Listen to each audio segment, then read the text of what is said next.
এই কাহিনী শুরু হয় ৮০০ বছর পুরনো এক সময়ে। মরুভূমিতে এক স্পেসশিপ ল্যান্ড করে। স্পেসশিপ ল্যান্ড করার কারণে মরুভূমিতে এক ঝড় চলে আসে। ওখানে থাকা লোকজন এর থেকে বাঁচার জন্য পালাতে থাকে। পালানোর সময় একটি মেয়ের নেকলেস ওখানে পড়ে যায়। বর্তমান সময়ে যে জায়গায় স্পেসশিপ ল্যান্ড করেছিল সেই জায়গায় বিজ্ঞানীরা খোঁড়াখুড়ির কাজ করছে।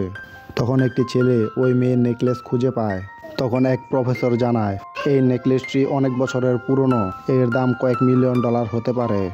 তখন জন নামের এক লোক আসে, জানায় এখানে যা পাওয়া যাবে সব কিছু আমার। তখন ছেলেটি এর প্রতিবাদ করে, বলে এখানে যা আছে সব চীন সরকারের। প্রফেসর জানায় এখানে অনেক বছর আগে একটি শহর ছিল লুলান নামের। তারা এখানে আরও বেশ কিছু কাঠের টুকরা পায়। সব কিছু একসাথে করলে তারা বুঝতে পারে এটি সেই লুলান শহরের ম্যাপ। এরকম ম্যাপ শুধু শহরের পাদ্রী তৈরি করতে পারে। তারা এই নিয়ে আন্দাজ করে বলে শহরের পাদ্রী একজন মেয়ে। আবার ৮০০ বছরের পুরনো দৃশ্য দেখানো হয়। প্রফেসর যে মেয়ের কথা বলছিল তাকে দেখায়। সকলে তুফান থেকে বেঁচে টেম্পেলে এসে পড়ে। এখানে পাদ্রীর নাম ইয়েন, তার সাথে আরেকটি ছেলে জেন, যে এই শহরের বাদশাহ তার শেষ নিঃশ্বাস গুনছে। অন্যদিকে ইয়েন মন্দিরে প্রার্থনা করে, গড এই শহরকে বাঁচিয়ে নেও। ইয়েন যতটা সামনে যেতে নয় সামনে আলো জ্বলতে থাকে। আয়না সূর্যের মতো কালো হয়ে যায়। এক পর্যায়ে আয়না খুলে নিচে পড়ে যায়।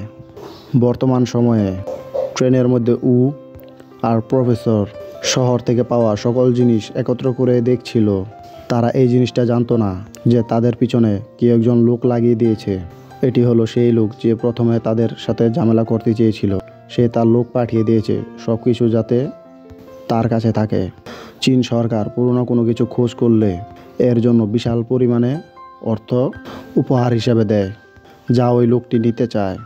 লোক দুইজন এর উপর হামলা করে, কিন্তু তাদের কাছ থেকে সব কিছু জিনিস বাঁচিয়ে নেয়। লোক দুইজন ওকে মারতে নেবে অন্য বগিতে এসে, তখনই সবগুলো লোক আচমকা দাঁড়িয়ে যায় এবং তাদের পিস্তল বের করে। আমরা জানতে পারি এটি চীন সেনাবাহিনীর সৈন্য দল। তারা দুইজন বদমাশকে চলন্ত ট্রেন থেকে ফেলে দেয়। বক্স খুলে চেক করে দেখে আয়না ভেঙে গেছে, কিন্তু তো জানে না এটি আগে থেকেই ভাঙা ছিল। টেনশনে পড়ে যায় যে এটা কিভাবে ঠিক করবে। অনেক চেষ্টা করে এটি ঠিক করার জন্য, কিন্তু সে কোনোভাবেই পারে না। আগের দৃশ্যে ইয়েন আয়নার সামনে প্রার্থনা করতে থাকে, তখনই আয়না চলতে শুরু করে। বর্তমানে ইয়েন ঘুমাচ্ছিল। আচমকা আয়না ঠিক হতে থাকে। ইয়েন ঘুম ভাঙলে ভয় পেয়ে যায়। দেখে আয়না থেকে রশ্মি বের হচ্ছে, আর ওইদিকে একটি মেয়ে। প্রথমে বুঝতে পারে না। ইয়েন আয়নায় কে দেখে গড মনে করে প্রার্থনা করতে থাকে।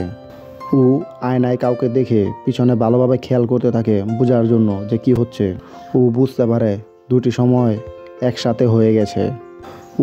ইয়েমেনকে লুলান শহরের ব্যাপারে প্রশ্ন করতে থাকে। ইয়েমেন ধীরে ধীরে কে সব কিছু দেখাতে থাকে। লুলান শহরের ব্যাপারে যত প্রশ্ন আছে সব কিছুর সমাধান খুঁজে পায়। ইয়েমেনকে আরও কিছু প্রশ্ন করবে তার আগেই দেখে ইয়েমেনের শরীর খারাপ করছে। তখন ইয়েমেনকে খাওয়ার জন্য ফ্রিজ থেকে কিছু এনে দেয়। ইয়েমেন হাত দিয়ে আয়না থেকে বের করে ওটা খেতে থাকে। এত সুন্দর জিনিস ইয়েমেন আগে কখনো খায়নি। ধীরে ধীরে তাদের মধ্যে ভালো সম্পর্ক হতে থাকে। তারা একে অপরকে বুঝতে চেষ্টা করে। ইয়েমেনের দেওয়া তথ্য দিয়ে একটি বুক লিখে ফেলে লুলান শহরের ব্যাপারে। অল্প সময়ে এত বড় খোঁজ করার জন্য চীন সরকার তাকে অনেক কিছু উপহার দেয়। এই অনুষ্ঠানে ওই লোকটাও ছিল যে সব কিছু পেতে চেয়েছিল। সে বুঝতে পারে এমন তো কিছু আছে যার জন্য এতটা কনফিডেন্টভাবে একটি বই লিখতে পেরেছে। বাড়িতে আসার পর ইয়েমেনের সাথে কথা বলে। ইয়েমেন জানায় আমাদের এখানে সব কিছু শেষ হয়ে গেছে। আগের রাজা ভালো ছিল, বর্তমান রাজা খুবই খারাপ।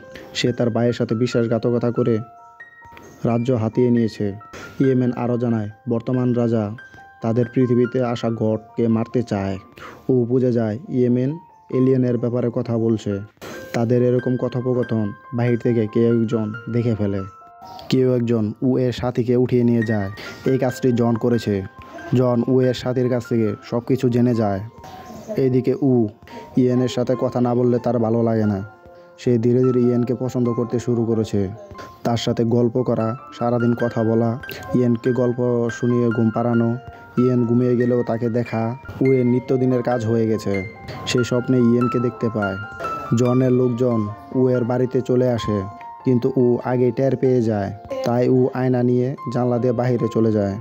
ও ইয়েমেনকে সব জানিয়ে দেয় কিভাবে জন নামের একজন লোক তার পিছে পড়ে আছে, তার কাছ থেকে এই মিরর নিতে চায়। তখনই জন উয়ের কাঁধে হাত রাখে এবং মিরর নিয়ে নেয়। জনের লোকেরা ওকে বন্দি করে। অন্যদিকে রাজার লোকেরা ইয়েনের কাছে চলে আসে এবং তাকে বন্দি করে রাজার কাছে নিয়ে যায়। রাজার সৈনিকরা জানায় এই মিরর দিয়ে জান্নাতে যাওয়া যায়। তারপর রাজা ইয়েনকে গডের সমাধিতে নিয়ে যায়। জন ওকে এলিয়েন ধ্বংসাবশেষে নিয়ে যায়। দুজনের এক অবস্থা সেম ছিল। ওকে জন বন্দি করে আর ইয়েনকে বাদশাহ। দুজনকে নিয়ে যাওয়া হয় এলিয়েন স্পেসশিপে। তারা একই জায়গায় ছিল কিন্তু আলাদা আলাদা সময়ে। যখন তারা মিরর একসাথে করে তখন একটি রোশনি বের হয়।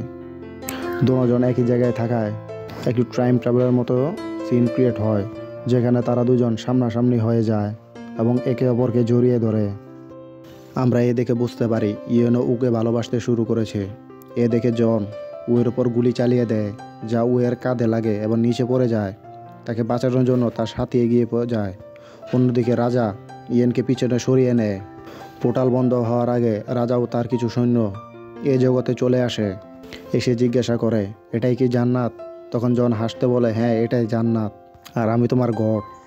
এটা শুনে রাজা রেগে যায়, কারণ সে গড হতে চায়। তারপর তার সৈন্যর হাত থেকে একটি হাতিয়ার নিয়ে জনের লোককে মেরে ফেলে। তারপর দুজনের মধ্যে এক ভয়ঙ্কর লড়াই শুরু হয়ে যায়। তাদের লড়াই আরও বড় হতে নেবে তার আগে একটি তুফান শুরু হয়ে যায়, যেখানে সবাই মারা যায়। তুফানের মধ্যে বেঁচে ও আর তার সাথী ওখান থেকে পালিয়ে যায়। এরপর ও বৃদ্ধ বয়সের সিন দেখানো হয়, যেখানে এখনও রিসার্চ চলছিল। ও এসে সব কিছু দেখে এবং একটি কাঠের উপরে লেখা সে খুব ভালোভাবে পড়তে পারে। ইয়েনের সাথে কথা বলার কারণে সে জানায় এটি একটি কবিতা, যা ইয়েন ওকে মনে করে লিখতে ছিল। ও বুঝতে পারে ইয়েন তাকে সারা জীবন মনে করেছিল।